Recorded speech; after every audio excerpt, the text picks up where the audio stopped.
Trata-se de ação de investigação judicial eleitoral em virtude de uso indevido dos meios de comunicação, tendo como fundamento o cerne, mas não único, há vários outros, fala do presidente Lula no início do dia das eleições, em primeiro turno, à moda de verdadeiro comício eleitoral. Essa fala foi transmitida ao vivo pela imprensa e repercutida em outros canais ao longo do dia e em diversas redes sociais. Ou seja, o então candidato Lula ocupando um púlpito montado para a imprensa na manhã do primeiro turno, fez ato de campanha real e efetivo. É simples assim. O pronunciamento transmitido ao vivo pela CNN a partir de 8h53 da manhã também recebeu desproporcional destaque pela Rede Globo durante a central das eleições às 14h21. Repita-se, durante a votação, de modo a atingir um número, claro, exponencial de eleitores. O ilustre corregedor já pôde divisar a gravidade dos fatos, potencial, quando recebeu a inicial. Confira esse trecho da decisão que fornece balizas importantes para o julgamento de hoje, especialmente a míngua de relatório. Peço a licença para fazer algumas citações rápidas. As palavras do corregedor. A conduta imputada na inicial consiste na disseminação massiva de propaganda irregular na data do pleito, perpetrada pelo primeiro investigado por meio de entrevistas e comício de caráter eleitoral. A gravidade no uso dos meios de comunicação decorreria do destaque desproporcional conferido à candidatura, com potencial impacto na escolha de milhões de eleitores e eleitoras que foram expostos às mensagens em momento no qual a legislação não mais permite atos de campanha. A petição inicial foi instruída com links e vídeos que demonstram a cobertura abrangente dada pelas emissoras a atos do primeiro investigado na data do primeiro turno. Há um reconhecimento claro de que a inicial estava devidamente instruída. E prossegue o ilustre corregedor nas suas palavras. Sobre o ponto, nota-se, quanto à entrevista coletiva concedida na parte da manhã, que efetivamente foi proferido discurso de caráter eleitoral, em horário no qual estava em curso a votação. Essa situação já está assentada. E o relator passa a transcrever longos trechos do discurso de Lula. Solicito licença para uma leitura rápida, inclusive a falta de relatório será mais esclarecedor. Palavras do discurso. Eu não poderia deixar de dizer para vocês que há 4 anos atrás eu não fui votar porque eu tinha sido vítima de uma mentira nesse país e eu estava detido na Polícia Federal. Estou aqui votando com o reconhecimento da minha total liberdade e com a possibilidade de voltar a ser presidente da República para tentar fazer o país voltar à normalidade, para tentar fazer esse país voltar a cuidar do seu povo, para tentar fazer esse país ter emprego, salário, educação, saúde, a ter respeito com cada ser humano, nunca mais permitir que esse país tenha um presidente da República que trate com o desrespeito que foi tratado a pandemia de Covid nesse país. Que nunca mais se tenha um presidente que permita que morra tanta gente por irresponsabilidade do presidente. Nós vamos ter que cuidar desse país e de cada um dos 215 milhões de habitantes como se fosse um filho, como se fosse um irmão, uma mãe, um pai, porque esse país precisa finalmente recuperar o direito de ser feliz.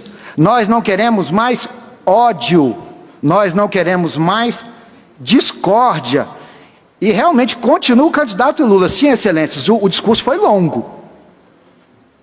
Eu estou votando outra vez no 13. E esse 13 sou eu mesmo. Estou muito feliz. Acho que a gente ganhando as eleições aqui, ganhando as eleições em São Paulo, eu tenho certeza que o Alckmin e eu, junto do povo brasileiro, a gente vai dar conta de fazer esse país voltar a ser feliz. Palavras do discurso. E, ao final, concluiu o ilustre relator na decisão de recebimento da inicial.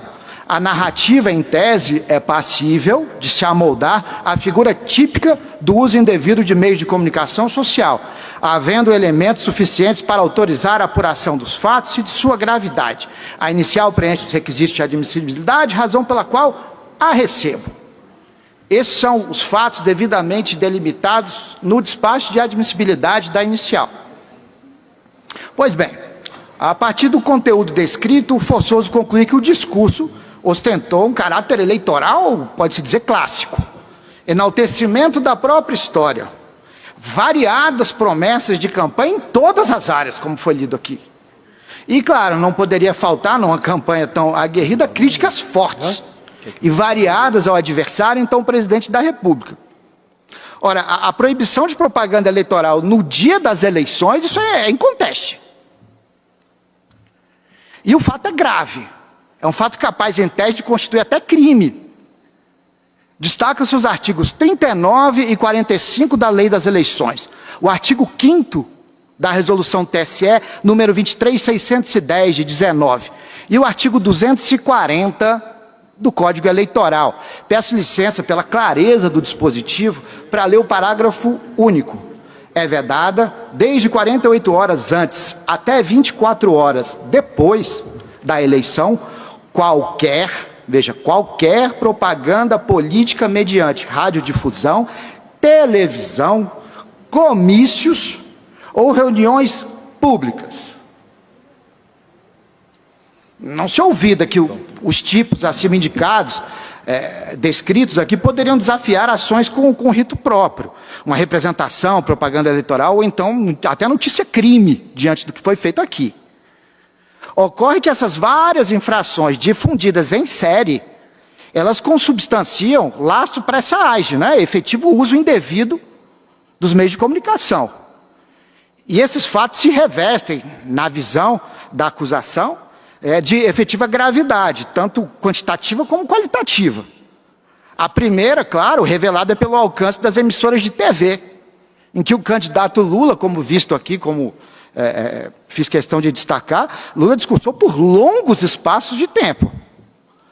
A TV, como se sabe, é concessão pública e tem um alcance bastante diferente das redes sociais.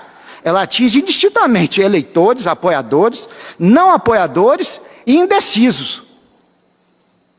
E a Rede Globo comemorou os índices recordes de audiência em sua cobertura exatamente no dia das eleições, onde perpetradas essas condutas tão graves. Já o viés qualitativo decorre do desrespeito direto, como visto o conteúdo das normas é claríssimo, e sucessivo das normas eleitorais. No dia das eleições, mais do que isso, enquanto ocorria a votação, aberta a votação, 8 horas e 53 minutos do dia das eleições, o presidente Lula estava discursando ao vivo. Flagrante ofensa à liberdade dos eleitores e à normalidade das eleições, numa eleição tão apertada. Como bem observa Maria Isabel Trajano e outros em uma obra coletiva, peço licença por um rápido destaque, importante não olvidar que aos candidatos e às agremiações restou garantido prazo amplo para a tentativa de convencimento do eleitorado. O dia da eleição é reservado à reflexão do eleitor, e qualquer abordagem que lhe venha fazer o candidato ou alguém em seu favor, buscando convencê-lo ao voto, é crime eleitoral. Trata-se, de fato, com todo respeito, de invulgar gravidade. Não se tem memória ou registro de que qualquer outro candidato em pleito à presidência da República tenha contado com um palanque para discursar no dia da eleição, logo que aberta a votação. Os eleitores a caminho, ouvindo rádio, vendo a televisão, a caminho da votação, ouvindo o presidente Lula discursar, com o conteúdo que o próprio corregedor reconheceu, de caráter evidentemente eleitoral. Foi lido daqui, são promessas de campanha, críticas ao candidato, enaltecimento da sua própria história. Não se olvida que as emissoras podem, claro, e fazem a cobertura do comparecimento dos candidatos à urna. Mas é aquele comportamento tradicional, padrão, o candidato vota, acena. passa uma mensagem de esperança ao eleitor, só.